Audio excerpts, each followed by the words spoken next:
नमस्कार, देश न्यूज का खास कार्यक्रम रियल एस्टेट की रियलिटी देख रहे हैं आप। मैं हूं आपके साथ ऋषिका गुप्ता और आज अब बात करेंगे पीलीभीत की, जहां शहर के बीचों बीच स्थित बेशकीमती जमीन पर, ग्रीनलैंड की जमीन पर भूमाफियाओं ने कब्जा किया। प्लॉटिंग कर बिजली के खंभे, सड़कें, नालियां बनाकर सीधे साधे लोगों को उसे ऊंचे दामों पर बेचना शुरू कर दिया, जिस पर लोग मकान बनाकर रहने लगे। यहाँ तक कि ग्रीनलैंड में बने तालाब के बड़े हिस्से को भी काट दिया गया। अब सामाजिक संगठन और इससे जुड़े लोगों ने इसकी शिकायत जब नगर मजिस्ट्रेट से की, तो नगर मजिस्ट्रेट विजय वर्धन तोमर पूरे लाव लश्कर के साथ जेसीबी लेकर निर्माण ध्वस्त करने मौके पर पहुंचे और जेसीबी से अवैध रूप से किए गए निर्माण को ध्वस्त करना शुरू किया। भारी पुलिस बल के चलते लोग विरोध करने का साहस नहीं जुटा सके। ये तस्वीरें आप देखिए, तस्वीरें पीलीभीत की हैं, जहां पर ग्रीनलैंड की जमीन पर कब्जा करके वहां पर मकान बनाए गए थे, लोगों को बेच दिया गया, वहां पर तमाम कनेक्शंस भी दिए गए। लेकिन इसके पीछे अब तमाम सवाल ये खड़े होते हैं कि आखिर जिन लोगों को वो बेचा गया, उन लोगों को तो इसकी जानकारी नहीं थी, पर उन लोगों के अब जो निर्माण उजाड़े जा रहे हैं उसको लेकर अब उन्हें क्या कोई मुआवजा दिया जाएगा? क्या उन्हें बिल्डर की तरफ से कोई या फिर सरकार की तरफ से कुछ मुआवजा दिया जाएगा? या फिर जिस तरह से अब अवैध कब्जे तो उजाड़ दिए गए, लेकिन जिस भूमाफिया ने इस पूरे अवैध निर्माण के पीछे जिसका हाथ है, जिसने इस पूरे अवैध कब्जे को बनाया, उसको लेकर क्या कुछ कार्रवाई होगी? सरकार क्या इस पर सख्त रुख अपनाती नजर आएगी? इसी पर चर्चा करेंगे। चर्चा के लिए हमारे साथ तमाम मेहमान जुड़ेंगे, लेकिन उसके पहले आपको सुनाते हैं कि इस पूरे मामले पर विजय वर्धन तोमर नगर मजिस्ट्रेट ने क्या कुछ कहा। ये पीलीभीत में हमारे रेगुलेटेड एरिया में दुलवानी बैंकेट हॉल के पीछे जो हमारा ओपन स्पेस और ग्रीन बेल्ट की ज़मीन पे पिछले 2 साल से वहाँ पे अवैध कॉलोनी का निर्माण हो रहा था और उनको नोटिस देके सबको रुकवाया भी गया था। कुछ लोगों ने वहाँ पे बाउंड्री वॉल और कॉलोनाइजर ने वो सड़क बना दी थी। उसके बाद में फिर विनिमित क्षेत्र के हमारी तरफ से उसका डिमोलिशन का आदेश हुआ था। उसमें उन्होंने डीएम साहब की अपील करी, डीएम साहब की वजह से भी उनकी अपील को खारिज हो गया था। उसके बाद में फिर हम लोगों ने कल एक कार्यक्रम लगा के, और राजस्व विभाग की टीम थी उसमें और पुलिस की थी और नगर पालिका की टीम थे। वहाँ पे जितने भी हमारे बाउंड्री वॉल थी अवैध रूप से बनाई गई थी, कॉलोनाइजर ने सड़क बनाई थी और बिजली खंभे लगाए थे, उसको वहाँ से हटा दिया गया था। और वहाँ पे कुछ मकान भी बने हुए हैं जिसमें लोग रह रहे हैं, तो उनको अलग से पृथक से उनको नोटिस दे के कार्रवाई की जा रही है। बाकी वहाँ पे जितनी बाउंड्री वॉल सबसे थी और कॉलोनाइजर ने सड़क बनाई थी और बिजली खंभे लगाए थे और दीवार बनाई थी, उसको वहाँ हटा दिया गया। क्या ये अतिक्रमण हटाने की शुरुआत है कि यही पे खत्म हो जाएगा कंट्रोल? बिल्कुल नहीं, बिल्कुल नहीं। अभी ये शुरुआत केवल है। अभी फ़िलहाल हम लोग जिनको ऑलरेडी नोटिस दे चुके हैं वहीं से शुरुआत कर रहे हैं, जिनको नोटिस का टाइम पूरा हो गया है, और उसके बाद ये लगातार अभियान चलेगा। कितनी कॉलोनियाँ हैं सर? हमारे जो संज्ञान में है 10 से 15 के बीच में कॉलोनी है, जिनको हम लोग ऑलरेडी नोटिस दे चुके हैं। हमारे यहाँ से फॉर्मेलिटीज़ की जा चुकी हैं। फाइनल डिमोलिशन आदेश करते रहेंगे हम लोग और उनको कॉलोनी पे वहाँ पे हटवाते रहेंगे। और चर्चा के लिए खास मेहमान हमारे साथ जुड़ चुके हैं, उनके साथ इस पूरी चर्चा को आगे बढ़ाएंगे। लखनऊ ब्यूरो से ज्ञानेश वर्मा हमारे साथ जुड़ चुके हैं, वरिष्ठ पत्रकार नीरज मेहरे हमारे साथ जुड़ गए हैं।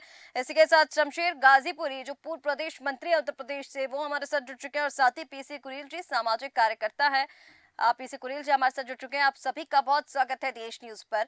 ज्ञानेश जी, शुरुआत आपके साथ करना चाहेंगे, क्योंकि जिस तरह से राजधानी लखनऊ की हम बात करें या फिर आसपास के जिलों शहरों की बात करें, नगर में लगातार भूमाफियाओं के हौसले बुलंद। अब यहाँ पर ग्रीनलैंड की जमीन पर कब्जा कर लिया गया, फिर उस जमीन पर कनेक्शन लिए गए, तमाम कनेक्शन लेने के बाद उसे आम जनता को बेच दिया गया। उसके बाद खबर मिलती है तो डिस्ट्रिक्ट मजिस्ट्रेट जो है वो वहां पर जाते हैं और अपने लाव लश्कर लेकर पहुंचते हैं। जेसीबी के द्वारा जो अवैध निर्माण किया गया उसे ध्वस्त करा दिया। लेकिन तमाम सवाल, सबसे पहले तो इतनी बड़ी कॉलोनी निर्माण की गई, तब तक अधिकारियों को खबर कैसे नहीं लगी? वहां पर जब ग्रीनलैंड की जमीन पर कब्जा किया गया तब अधिकारी कहां थे, उन्हें इस बात की खबर नहीं लगी? तमाम उन्हें परमिशन मिल गई है, बिजली कनेक्शन वहां पर दिया गया, निर्माण पूरा कर दिया गया, इतनी बड़ी कॉलोनी बना दी गई, इन तमाम चीजों की परमिशन मिली, लेकिन उस पर भी कोई विभाग ने एक्शन नहीं लिया। उसके बाद जमीनों को बेचा गया, भोले भाले लोगों को उन्होंने खरीदा, और जब वो उस पर घर बनाने की शुरुआत कर रहे हैं तो उसे सरकार की तरफ से ध्वस्त करा दिया गया। तो अब उस आम जनता ने, जिन्होंने वहां पर निर्माण करना शुरू कर दिया था, उसका हिसाब कौन देगा? और इसमें उन लोगों की तो कोई गलती नहीं थी। यहाँ पर सरकार ने शुरुआत से ध्यान नहीं दिया और जब शिकायत मिलती है तो वहां पर ध्वस्त कर दिया जाता है। अब उस आम लोगों के साथ क्या न्याय किया जाएगा, ज्ञानेश जी? जनता को दिखाने का प्रयास कर रहे हैं कि किस तरीके से जो ये दबंग भूमाफिया हैं, कहीं न कहीं कैसे जो सस्ती ज़मीनों को परचेज़ करते हैं और परचेज़ करने के बाद में चाहे वो सरकारी ज़मीन हो, चाहे आम व्यक्ति कोई कमज़ोर व्यक्ति की ज़मीन हो, उसको किस तरीके से लेने के बाद में उसमें चमक-दमक करते हैं और चमक-दमक के बाद में ऐसे दिखाएँगे कि बहुत अच्छी है। ऑन पेपर उसमें और बेचने के बाद में कोई भरोसा नहीं रिश्ता दी कि कब ये तो शुक्र है कि इस सरकार में जेसीबी पहुँचती है और अगर कोई अधिकारी ठीक-ठाक है तो वो संज्ञान में लेकर मामले को निपटा देता है। वरना कागज़ों में फाइल चलती है और कहीं न कहीं जो है इसका बढ़ावा हो रहा है, लगातार मिल रहा है। हम्म। चाहे वो लेखपाल के माध्यम से हो, चाहे तहसीलदार के माध्यम से हो, चाहे कानून गो के माध्यम से हो। आए हम्म। दिन उत्तर प्रदेश में जो है आए दिन शिकायतें आती हैं। हम्म। और ये पूरा मामला जो है कहीं न कहीं पीलीभीत का है, जहाँ पर सरकारी ज़मीन को कुछ दबंग भूमाफियाओं द्वारा लेकर ग्रीनलैंड ज़मीन को उसको कैसे प्राइवेट कॉलोनी में प्राइवेटाइज़ेशन कर रहे हैं और हम्म। उसके बाद में उसको बेचने का काम जो क्या होता है रिश्ता जी, जो बाहर से नौकरी करने आता है व्यक्ति, वो उसको इस झांसे में कि बहुत सस्ता है प्लाट और रोड से सटा हुआ है, उसी किसी तरीके से बेच देते हैं और हम्म। बेचने के बाद में वो फिर गायब हो जाते हैं। फिर दूसरा कोई किसान ढूँढते हैं सस्ता मद्दा उसमें डेकोरेशन। तो कहीं न कहीं देखिए ये जो प्रशासन की कमी है क्योंकि जब ऐसी ज़मीन मिलती है तो सोचिए ज़मीन पर कार्रवाई होगी, लेकिन जो भा भूमाफिया है जिसने ये काम किया, उसको जेल के पीछे होना चाहिए था। तो हम्म। वो नहीं है कहीं न देखिए कहीं, वो यहाँ जेल पर सलाखों के बिल्कुल पीछे ठीक नहीं कह है। रहे हैं ग्यारह जी, जिसे सलाखों के पीछे होना चाहिए उन्हें तो सलाखों के पीछे नहीं डालना चाहिए और कहीं ना कहीं उनकी गलती का खामियाजा अब आम जनता भुगत रही है, जिन्होंने अपने पैसे खर्च करके उस जमीन को खरीदा, उस पर निर्माण किया और प्रशासन ने सीधे जाकर उस पर बुलडोजर चला दिया। नीरज जी, आपको नहीं लगता कि बुलडोजर चलाने से पहले उस जमीन के कागजात देखने चाहिए कि किस आधार पर उस जमीन को खरीदा बेचा जा रहा था, किस आधार पर उस जमीन पर परमिशन ले ली गई? क्योंकि अगर ग्रीन बेल्ट की जमीन है तो फिर उस पर इस तरह के कनेक्शंस मिलना तो बिल्कुल ही संभव नहीं है, क्योंकि जब गवर्नमेंट की ओर से अगर कनेक्शंस दिए जा रहे हैं तो ये सारी गलतियां किसकी हैं? सीधे जाकर आपने बुलडोजर चला दिया, जो आम जनता ने वहां पर निर्माण किए हुआ था उन्हें उजाड़ दिया। अब उनकी सुनने वाला कौन? वो लोग अब इन सब चीजों के लिए भटक रहे हैं यहाँ वहां। देखिए रिश्का जी, इसमें सबसे पहली चीज ये है कि राजस्व विभाग के कर्मचारी, राजस्व विभाग के अधिकारी वहाँ क्या कर रहे थे कि इतना बड़ा हो गया, जमीनें करोड़ों रुपए में बेच दी गई, जबकि वो सरकार की जमीन थी। तो सबसे पहले राजस्व विभाग इसमें दोषी है निश्चित रूप से, और बिजली विभाग उससे बड़ा भी आरोप, उससे बड़ा ज्यादा दोषी है, क्योंकि बिजली विभाग ने कैसे वहाँ कनेक्शन दे दिए, कैसे वहाँ कब्जे लगा दिए, जब वो जमीन ही सरकार की है और अवैध निर्माण हो रहा तो बिजली विभाग की क्या जिम्मेदारी? कहीं भी कनेक्शन दे देगा क्या बिजली विभाग? हमने लगा दिए, तब आपने कोई ऑब्जेक्शन नहीं उठाया। एक आदमी ने 4 पैसे जोड़ के जमीन खरीदी, जमीन खरीदने के बाद मकान बनवा लिया, अब आप बुलडोजर लेके तोड़ने चले आए। तो निश्चित रूप से सबसे पहले जो मुख्य आरोपी है वो तो बिल्डर है, जिसने अवैध निर्माण करके जमीन पे और लोगों को बेचा है, प्लॉटिंग करी। उसके बाद राजस्व विभाग की मिलीभगत से ही ये सब संभव है, अकेले बिल्डर इसमें कुछ नहीं कर सकता है। निश्चित रूप से लेखपाल, पटवारी, तहसीलदार, नायब तहसीलदार, इन सब की मिलीभगत होती है और यही लोग वहाँ षड्यंत्र रचते हैं, यही पैसे लेके उनसे और अवैध जमीनों पे उनका ये इनकी कागजों में कुछ फेरबदल करते हैं।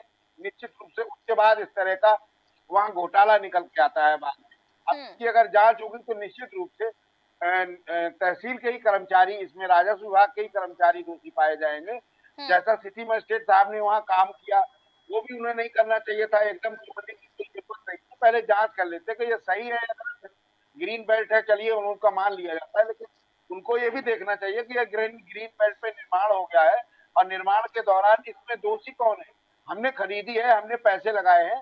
सरकार, मुझे नहीं लगता है कि किसी भी व्यक्ति को कोई मुआवजा देगी, क्योंकि सरकार की जमीन थी तो मुआवजा के बाद का।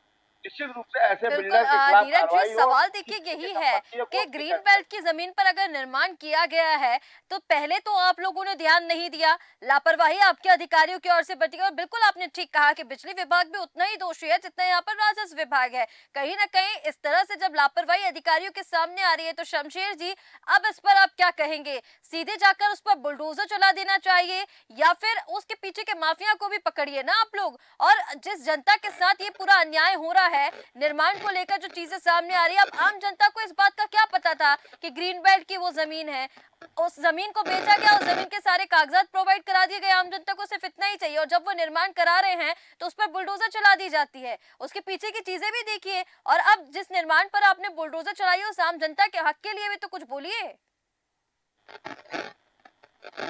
मैम आपका कहना बिल्कुल दुरुस्त है, इस पे कार्रवाई हो रही है, काम भी चल रहा है। पुराने चीज को आप सोचेंगे कि 1 महीना, 1 साल, 5 साल में हो जाए। सबसे बड़ा स्थिति मैंने जब देखा है इस पे कार्रवाई हुई है। आज वक्फ बोर्ड का जो बात चल रहा है, इसको मैंने जब 2014 में सरकार आई तब मैंने लिख के दिया था। ऐसे बहुत मामले हैं, सुनवाई होती है, देर होता है। इसमें एक कमेटी बैठाने की बात चल रही है, ताकि हर एक थाना में एक लोगों कहीं भी कोई दिक्कत आती है वहां तक पहुंच जाए। दूसरी बात ये है कि ये सबसे बड़ा दूसरी तो बात बिल्कुल सही है, अधिकारी मिल के ही काम करते हैं, लेकिन जब शासन के पास जाता है तो जब डॉक्यूमेंट सही होता है तो उसमें शासन इतना जल्दी एक्शन कैसे लेगा। जांच का विषय होगा तो जांच में तो वक्त लगता है, जांच में समय लगता है। अगर ये डीएम साहब अच्छे ना होते तो ये भी नहीं हो पाता। सब अधिकारी अच्छे तो देखिए होते नहीं। ये जो कार्रवाई है बिल्कुल ठीक है, इस कार्रवाई पर हम सवाल नहीं उठा रहे हैं। बुलडोजर की कार्रवाई की गई बिल्कुल ठीक है, सबक कहीं ना कहीं मिलना चाहिए, लेकिन आप उसके पीछे ये भी देखिए कि आम जनता की इसमें क्या गलती थी। इसका सबका खामियाजा तो आम जनता भुगत रही है। और बुलडोजर चलाने से पहले अगर उस भूमाफिया पर शिकंजा कसा जाए तो मुझे लगता है इन मामलों में कमी आएगी, लेकिन लगातार इस तरह के मामले सामने आ रहे हैं। देखिए बुलडोजर की कार्रवाई तो हो रही है, लेकिन जो व्यक्ति उस अवैध निर्माण को कराता है, उन पर अवैध कब्जे करता है, उस पर कार्रवाई करना जरूरी है। ये सारी चीजें भी तो साफ होनी चाहिए ना शमशेर जी। हाँ, बिल्कुल बिल्कुल, आप आपके बात से हम सहमत हैं। बिल्कुल आप जो बता रही हैं। हेलो। जी हाँ हेलो। जी मैं बोलिए। देखिए इसमें एक बैठा के जो अधिकारी है, जब तक अधिकारियों पे कार्रवाई नहीं होगी आम जनता यूं ही पीसता है। ये कोई नया मामला नहीं है। इस बार तो सवाल तो देखिए यही अब है ना मीटिंग शमशेर में जी के अधिकारियों पर कार्रवाई कब होगी। होगी तो सिस्टम जब वो अपने देखिए अधिकारी एक तो होते नहीं है मैम। जैसे आपका सिस्टम चल रहा न्यूज में, न्यूज एडिटर होता है, सिस्टमेटिक होता है, एंकर होता है, उसी तरह सरकार के पास जाते जाते समय लगता है।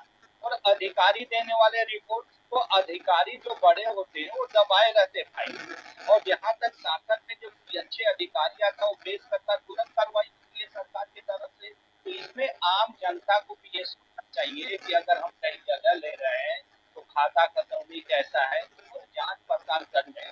और माफियाओं के सामने तो आप देख रहे हैं कार्रवाई चल रहा है। लेकिन हाँ ये सही बात है, मैं आपके माध्यम से मैं अपने सरकार को भी बोलना चाहता हूँ कि ये जो सरकार है, सरकार के अधिकारी हमारे, इनके ऊपर भी कार्रवाई होना चाहिए। कि ये इतना ये जो जैसा भी अकबर नगर का मामला, पटनगर का मामला आता है या वक्फ बोर्ड का मामला आता है, तो इसमें दोषी सबसे बड़े दोषी तो अधिकारी होते हैं। अधिकारी के मिली भगत से होता है। आपके बात को मैं इस पे रखूंगा और उम्मीद है कि मैं ठीक है आजकल जरूरत पड़ा तो लिख के दूंगा। ठीक है शमशेर जी, अब आप कह तो रहे हैं, हर बार आपका यही कहना होता है कि इस बात को आप आगे बढ़ाएंगे, लेकिन कहीं ना कहीं सरकार तक शायद ये बातें पहुंच नहीं पा रही हैं। मैं आपके पास लौटूंगी। हमारे साथ पीसी कुरील जी भी बने हुए हैं, सामाजिक कार्यकर्ता।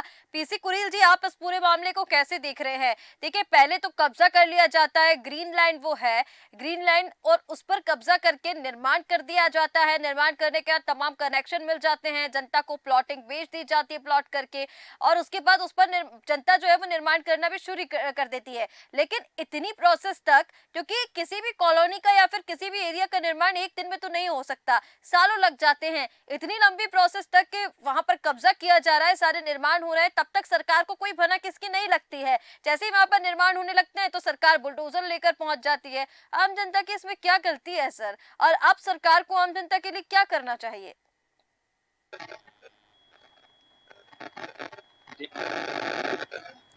पीसी कुरील जी, आप मुझे सुन पा रहे हैं। हाँ हाँ, मैं सुन रहा हूँ सवाल आप कि ही से था। सबसे पहले, हाँ हाँ अच्छा, सबसे पहले आपको नमस्कार। और आपने जो ये मुहिम चलाई है बहुत अच्छी है। और इसके तहत देश में हमें उन बातों पर जाना चाहिए कि देश में जो है संविधान है, कानून है, हम्म तो जो विधायिका है और कार्यपालिका है और न्यायपालिका है। हम्म अब ये तीनों जो इनके सही रवैया ना होने की वजह से, तो ये सवाल उठता है कि जो माफिया जो पनप रहा है तो इन्हीं हम्म की वजह से पनप रहा है। जो भूमि पर जो कब्जा हो रहे हैं, तो क्योंकि प्रशासन के लोग, चाहे वो सोशल के लोग हों, चाहे जो है राजस्व वाले विभाग के लोग हों, तो हम्म ये सब अधिकारी जो है मिले हुए हैं, तभी तो ये इस तरह काम कर रहे हैं, क्योंकि हम्म उनको संरक्षण दे रहे हैं और इससे जो है धन उगाही कर रहे हैं। और इसके कारण से देश में खास तौर से जिनको पावर दी गई है, विधायिका है, सरकार बनाती है, कानून बनाती है, और इसके बाद जो है जो कार्यपालिका है, जो ब्यूरोक्रेट है, वो उसका अनुपालन कराती है। इसके बाद न्यायपालिका निर्णय करती है। ये तीनों में जो सामंजस्य नहीं बैठ रहा है कि जो गलतियां करवा रहा है ब्यूरोक्रेट, जो गलतियां करवा रहा है, राजस्व विभाग के अधिकारियों द्वारा गलतियां हो रही है और उस पर कोई कार्रवाई नहीं हो रहा है, उसको बिल्कुल स्वतंत्र छोड़ दिया जा रहा है। और वो जो उसको भूमाफिया करके, क्योंकि वो कहीं से खरीदा होगा, कुछ किया होगा और या भूमाफिया भी होगा, तो उसमें जो है उसके ऊपर कार्रवाई तो नहीं हो रही है। लेकिन खरीदी हुई जमीन नहीं है ये। पीसी कुरियल जी, तस्वीरों में भी आप देखेंगे तो आसपास भी देखिए पूरी जगह पर ग्रीन लाइन ही नजर आ रही है और इसी ग्रीन लाइन पर कब्जा करके कुछ हिस्से में निर्माण कर दिया, अवैध तरीके से कॉलोनी बना दी गई। लेकिन जब ग्रीन लाइन पर कब्जा किया गया, यानी ये कह दे कि विभाग की तरफ से, सिस्टम की तरफ से कोई मॉनिटरिंग या फिर निगरानी तो होती ही नहीं है, सिर्फ बातें कागजों पर हैं। तो ये रजिस्ट्री कैसे हो रही है? अगर वो ये जो है फर्जी है और तो ये अधिकारी उसकी रजिस्ट्री कैसे करवा रहे हैं? किस तरह से अधिकारी हो रही है? तो इसको फर्जी कैसे कहा जाए? अवैध नहीं कहा जा सकता है। जब उसकी रजिस्ट्री हो रही है, उसको रजिस्ट्री मिल रही है, तो रजिस्ट्री के आधार पर कार्रवाई हो रही है। तो फिर उसको जो देखना चाहिए, तो जो ब्यूरोक्रेट में जो है इन्वॉल्व है, उस पर कार्रवाई होनी चाहिए, उनको कटघरे में खड़ा करना चाहिए। और उसके जो है जो उस पब्लिक का क्या दोष है, उससे बार बार कहा जाए कि इससे जानकारी करें, वो कहाँ से जानकारी करें? तो वही अधिकारी उसको जानकारी जो देते हैं, गलत देते हैं जानकारी। आज देश में यही तो हो रहा है। यहाँ तक कि जो 143 की जमीनें हैं, उनमें इस तरह का कार्रवाई हो रही है, सरकार उसको गिरा रही है। आखिर ये सब तरह से गलती हो रही है, सरकार भी गलती कर रही है, क्योंकि आप उस पर परीक्षण क्यों नहीं करते हो? 143 जैसे अधिकारी के द्वारा किया गया है, तो उसको कैसे जो है आप मानकर कैसे उसको अवैध ठहरा रहे हो? उस अधिकारी पर कार्रवाई क्यों नहीं हो रही है? तो इसी तरह जो ग्रीन लैंड तो है देखने में, लेकिन ये ग्रीन लैंड की रजिस्ट्री कैसे हुई, कैसे इस पर जो प्लाटिंग हो गई, तो इस पर कौन देखेगा? और यहाँ तक कि जो है बिल्कुल ठीक कह रहे हैं मकान कुरियल जी। यहाँ पर कहीं ना कहीं सभी विभागों की मिलीभगत है और उन्हीं विभागों की मिलीभगत के चलते आम जनता इसका खामियाजा आज वर्तमान में उठा रही है। लेकिन सबसे बड़ा सवाल ज्ञानेश जी ये खड़ा होता है कि अगर सभी जगह इतना भ्रष्टाचार देखने को मिल रहा है, चाहे वो राजस्व विभाग हो, चाहे बिजली विभाग हो, ब्यूरोक्रेट्स की यहाँ पर बात की जा रही, तमाम विभागों की हम बात कर रहे हैं, तमाम सिस्टम की बात कर रहे हैं, अधिकारी जो है वो भ्रष्टाचार में संलिप्त पाई जा रहे हैं, तो फिर योगी सरकार ऐसे भ्रष्ट अधिकारियों को सिस्टम पर लगाम क्यों नहीं कसती नजर आ रही है लगातार? क्योंकि इस तरह के मामले सिर्फ भूमाफियाओं के नहीं, हम हर विभाग में देखें तो हर विभाग में ऐसे अधिकारी मिल ही रहे हैं जो जनता के साथ इस तरह की नाइंसाफी कर रहे हैं। लेकिन उस पर शिकंजा कब कसा जाएगा, अब ये बड़ा सवाल है, यक्ष प्रश्न बन चुका है ये। जो आपने कहा बिल्कुल सही कहा। कहीं न कहीं जो भूमाफिया हो, चाहे वो किसी भी विभाग का कर्मचारी हो और जो आम जनमानस है, ये गठजोड़ जो है ना, कहीं न कहीं गलत कामों के लिए लगातार जुड़ा रहता है। आए दिन आप देख रही हैं कि जो एक व्यक्ति आम आदमी होता है, वो कैसे कितनी मेहनत से पैसे इकट्ठा करके जमीन खरीदता है और उसके बाद में अगर उसे अवैध घोषित होता है, तो ये सरकार की भी जिम्मेदारी बनती है कि भाई उसने रजिस्ट्री किस बेस पे किया है और फिर अब कार्रवाई हो रही है, तो और जिस पे कार्रवाई होनी चाहिए रिश्का जी उस पे नहीं होती है। भाई जिस भूमाफिया को पकड़ना चाहिए, जिसने जमीन लैंड को एग्रीमेंट किया है, उसने बेचा है, और अगर सरकारी जमीन लैंड को उसने अगर एग्रीमेंट किया है तो गलत वो है, उस पर कार्रवाई होनी चाहिए ताकि आगे आने वाले कामों को रोका जा सके। लेकिन वो सरकार भी क्या करती है, चलिए कभी साबित हो गया और बुलडोजर पहुंचा और गिरा दिया, लेकिन जो दोषी है वो तो टहल रहा है, वो दूसरे किसान को ढूंढ रहा है, उसको किसी तरीके से अपने झांसे मिलेगा तो उससे एग्रीमेंट करेगा। तो ये जो तंत्र है ये चलता रहेगा, लेकिन इसको रोकने के लिए जब तक मेन व्यक्ति पे शिकंजा नहीं कसा जाएगा रिश्का जी, तब तक नहीं होगा। और बता दूं, पैसे में बहुत ताकत है। यहाँ सरकारी कर्मचारी आप देख रही है, एंटी करप्शन टीम लगातार, वो किसी विभाग की मैं बात करूं, वो चाहे लेखपाल की बात करूं, चाहे इंस्पेक्टर साहब की बात करूं, राजधानी लखनऊ में 15,000 रुपए रिश्वत लेते चौकी इंचार्ज के जो एसआई थे, वो गिरफ्तार हो गए। तो आप सोचिए, पैसे में इतनी ताकत थी, गलत को सही और सही को गलत ये लोग करने में लगे रहते हैं, जिसकी वजह से योगी आदित्यनाथ मुख्यमंत्री लगातार आदेश तो दिया करते हैं, लेकिन जो नीचे के कर्मचारी हैं रिश्का जी, वो नहीं सुधरते हैं। आपको बता दूं, यहाँ तक जो आम व्यक्ति होता है और वो जो कानून पर भरोसा करता है, लेकिन उसी कानून के नीचे वो दबा हुआ है, और जो कानून का जानकार है वही दबा के रखता है, जो बिल्कुल। उसको न्याय मिलना चाहिए बिल्कुल उसको न्याय यहाँ नहीं आप मिलना। जानिश जी बिल्कुल ठीक है कि जो निचला स्तर के अधिकारी हैं, कहीं ना कहीं उनकी लापरवाही की वजह से ये जो इल्जाम है वो सरकार तक पे लगते हैं, लेकिन अब ये मजबूरी भी इसलिए बन चुका है। अब देखिए जनता कहीं ना कहीं उसी सरकार के पास जाएगी जिसे वो वोट देकर चुनकर लेकर आती है, क्योंकि उनके साथ लापरवाही उसी विभाग के अधिकारी कर रहे हैं जिसे जिसे सरकार ने रखा हुआ है।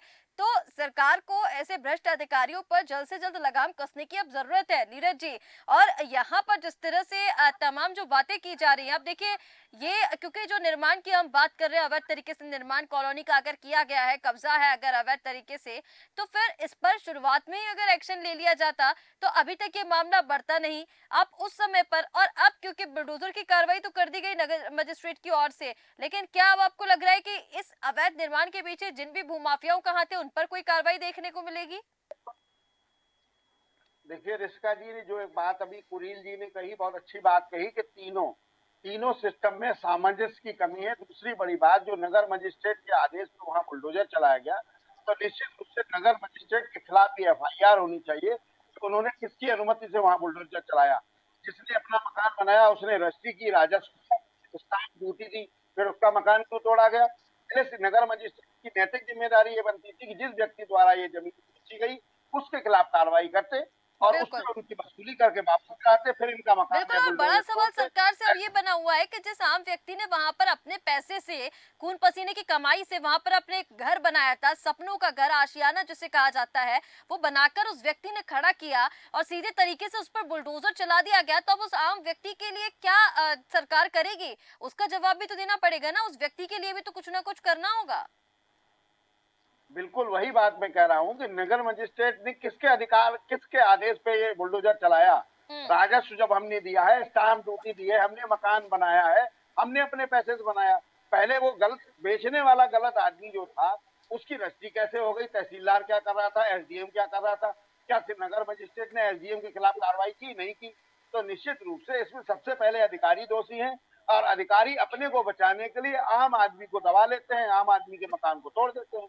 इनके खिलाफ भी कार्रवाई होनी चाहिए। जी रिस्का। बिल्कुल ठीक कह रहे हैं नीरज जी, कहीं ना कहीं अधिकारियों पर, और अब तो साफ तौर पर क्योंकि ये जाहिर हो गया, अगर हम उत्तर प्रदेश की बात कर रहे हैं तो तमाम भूमाफियाओं को ऐसे किस्से लगातार निकलकर सामने आ रहे हैं, पर अभी तक सरकार भूमाफियाओं पर लगाम कसती नजर नहीं आई, या फिर यूं कहें कि मंचों से तो बड़े बड़े वादे और दावे कर दिए जाते हैं, पर असलियत में धरातल पर आम जनता इसका खामियाजा लगातार भुगत रही है। और फिर इस तरह की हम कार्रवाइयां देखते हैं कि बुलडोजर चला दी गई, लेकिन उस बुलडोजर चलाने के पीछे जो व्यक्ति है, जिस व्यक्ति के अवैध कब्जे पर आप बुलडोजर चला रहे हैं, अगर उस व्यक्ति पर भी कार्रवाई हो तो इस मामलों पर अंकुश लग सकेगा। आप सभी मेहमानों का हमारे साथ जुड़ने के लिए बहुत शुक्रिया।